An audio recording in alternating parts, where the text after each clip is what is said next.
Aim right, achieve big at KR Mangalam University.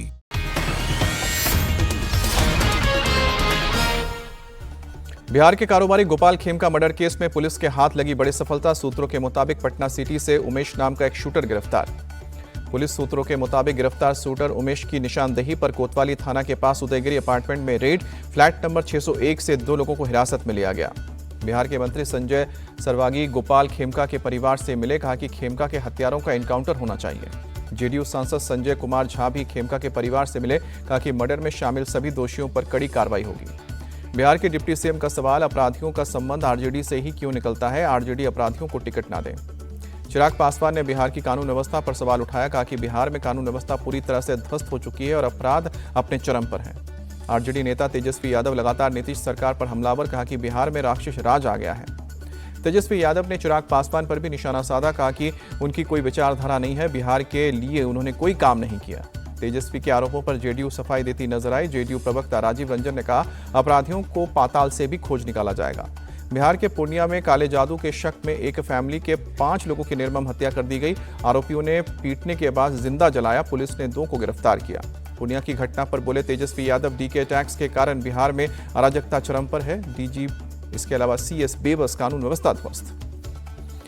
Bihar के गोपालगंज में दहेज को लेकर वीआईपी नेता सुरेंद्र प्रसाद की बेटी ज्योति कुमारी का मर्डर। पुलिस ने ज्योति के पति राजू साहनी को गिरफ्तार किया।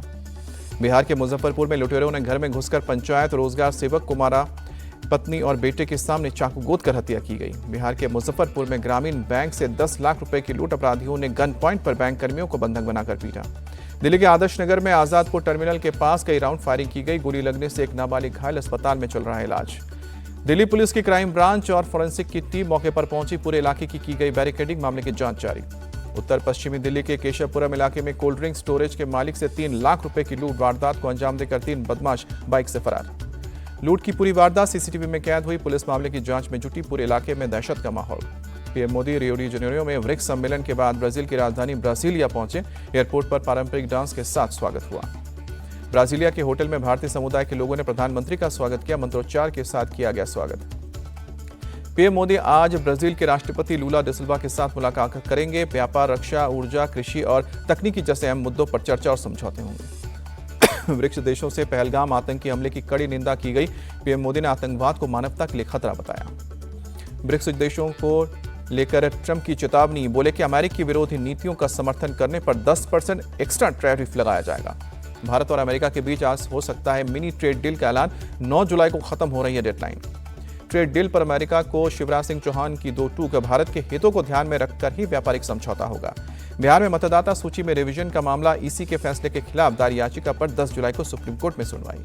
वोटर लिस्ट में रिवीजन को लेकर चुनाव आयोग से मिले एआईएमआईएम चीफ ओवैसी, कहा कि चुनाव आयोग की प्रक्रिया सही नहीं है, राष्ट्रीय दरों से चर्चा नहीं की गई।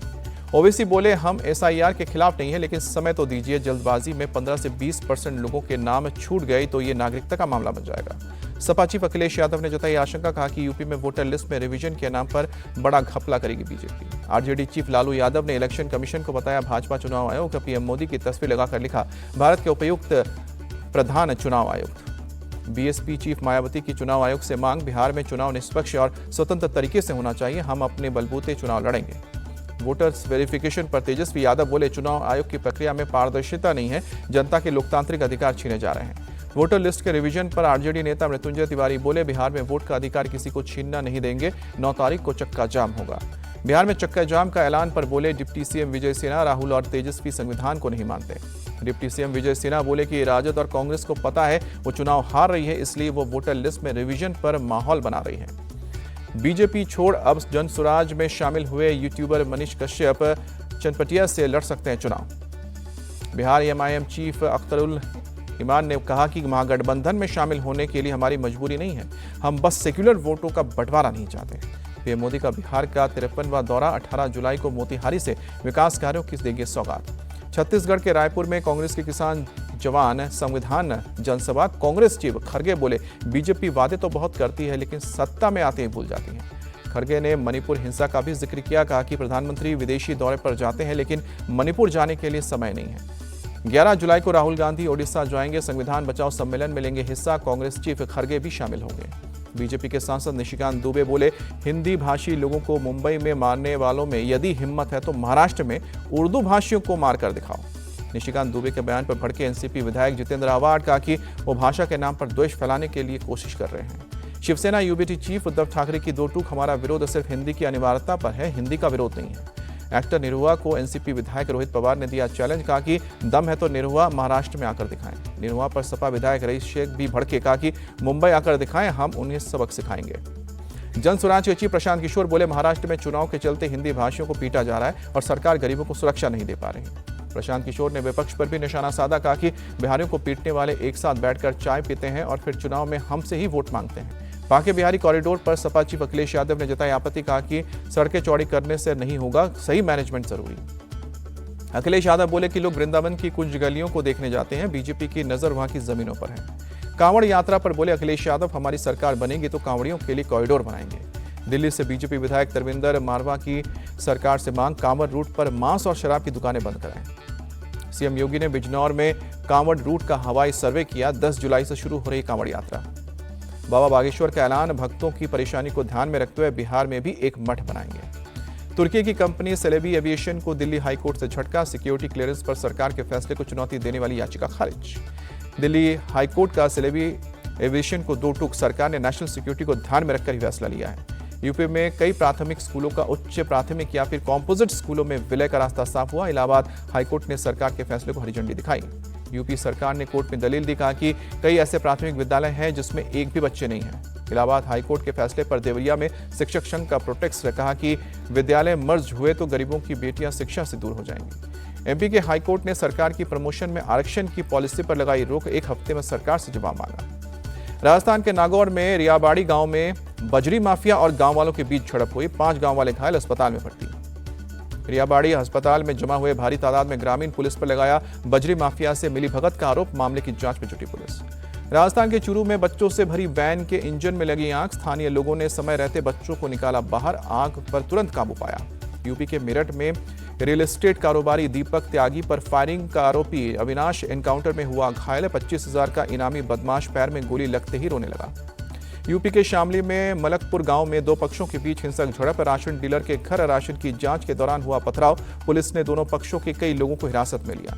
बिहार के हाजीपुर में मुहर्रम के दूसरे दिन अखाड़ा खेलने को लेकर दो जुलूस में हिंसक झड़प, दोनों तरफ से जमकर हुई पत्थरबाजी, कई लोग घायल हुए। हरियाणा के पानीपत रेलवे स्टेशन पर ट्रेन में दो युवकों ने एक महिला से किया गैंगरेप, सोनीपत के फास्ट ट्रैक पर फेंका, ट्रेन की चपेट में आकर महिला के पैर कटा। बिहार के हाजीपुर में एक स्नेक कैचर की मौत, सांप के काटते ही 2 मिनट में गई है जान। राजस्थान के भरतपुर में लापरवाह माता पिता की करतूत, रील्स के चक्कर में बच्ची को रेलिंग के किनारे बैठा दिया। नागपुर में एक महिला ने अपने प्रेमी के साथ मिलकर दिव्यांग पति की जान ली, तकिए से मुंह दबाया। पुलिस ने आरोपी महिला और उसके प्रेमी को अरेस्ट किया, अवैध संबंध का विरोध करता था दिव्यांग पति। तेलंगाना में सीएम आवास के बाहर प्रगतिशील डेमोक्रेटिक स्टूडेंट्स यूनियन का प्रोटेस्ट, बैरिकेड तोड़ने पर पुलिस ने खदेड़ा। पीडीएसयू का आरोप, सरकार फीस रिइंबर्स नहीं कर रही है, जिससे छात्रों को दिक्कत हो रही है। श्रीनगर के डल लेक में खराब मौसम और तेज हवा की वजह से पलटी कई नाव, एसडीआरएफ की टीम ने 12 सैलानियों को बचाया। दिल्ली एनसीआर में अगले 5 दिनों तक भारी बारिश की चेतावनी, मौसम विभाग ने जारी किया येलो अलर्ट। दिल्ली को बाढ़ से निजात दिलाने की तैयारी, मंत्री प्रवेश वर्मा ने कई इलाकों में तैयारियों का जायजा लिया। उत्तराखंड के 5 जिलों में अगले 4 दिन भारी बारिश का अलर्ट, उत्तरकाशी, टिहरी, बागेश्वर, देहरादून और रुद्रप्रयाग में भारी बारिश की आशंका। उत्तराखंड में लैंडस्लाइड और मानसून को लेकर सीएम धामी का बयान, मौसम विभाग की भविष्यवाणी के आधार पर तेजी से हो रहा है काम, सभी जगहों पर प्रशासन की टीम मुस्तैद। हिमाचल के पूर्व सीएम जयराम ठाकुर ने हेलीकॉप्टर से आपदा प्रभावित इलाकों का दौरा किया, लोगों से हौसला बनाए रखने की अपील की। पंजाब और हरियाणा में अगले 2 दिन भारी बारिश की चेतावनी, मौसम विभाग ने जारी किया अलर्ट। पंजाब के 10 जिलों में ऑरेंज अलर्ट जारी, अमृतसर में हुई तेज बारिश, लोगों को उमस से राहत मिली। एमपी में निवेश जुटाने में लगी है सरकार, सीएम मोहन यादव ने लुधियाना में उद्योगपतियों से मुलाकात की। पंजाब के कारोबारियों को सीएम मोहन यादव का ऑफर, कहा कि एमपी में उद्योग लगाएं, पैसे कमाएं, प्रति लेबर 5,000 रुपए की सब्सिडी का ऐलान। अमेरिकी राष्ट्रपति डोनाल्ड ट्रंप ने जापान और दक्षिण कोरिया पर फोड़ा टैरिफ बम, दोनों देशों के सामानों पर 25% टैरिफ लगाने का ऐलान। भारत ने इंग्लैंड में जीती अंडर 19 वनडे सीरीज, 5 मैचों की सीरीज में 3-2 से जीत दर्ज की। इंग्लैंड ने आखिरी वनडे में भारत को 7 विकेट से मात दी, भारत ने 211 रनों का दिया था लक्ष्य, इंग्लैंड ने 3 विकेट खोकर हासिल की जीत। बुलावायो टेस्ट में जिम्बाब्वे पर मंडराया पारी से हार का खतरा। दूसरे दिन स्टंप्स तक जिम्बाब्वे की ओर से दूसरी पारी में 1 विकेट खोकर 51 रन बनाए गए। साउथ अफ्रीका ने दूसरे दिन 626 रन बनाकर पारी घोषित की। कैप्टन मुडलर ने नाबाद 367 रनों की पारी खेली। साउथ अफ्रीका के खिलाफ जिम्बाब्वे की पहली पारी 170 रनों पर सिमटी। शीन विलियम्स ने नाबाद 82 रनों की पारी खेली। मेदवेरे ने 25 रनों का दिया योगदान। वियान मुडलर ने टेस्ट क्रिकेट में दूसरा सबसे तेज 13 शतक लगाया। मुडलर ने 297 गेंदों में पूरी की ट्रिपल सेंचुरी। वीरेंद्र सहवाग ने 274 रनों में बनाया था 13 शतक। मुडलर के पास ब्रायन लारा के सबसे अधिक स्कोर के रिकॉर्ड को तोड़ने का था मौका। मुडलर के मुताबिक ब्रायन लारा के सम्मान में नहीं तोड़ा रिकॉर्ड। लारा ने टेस्ट में बनाया है 400 का स्कोर।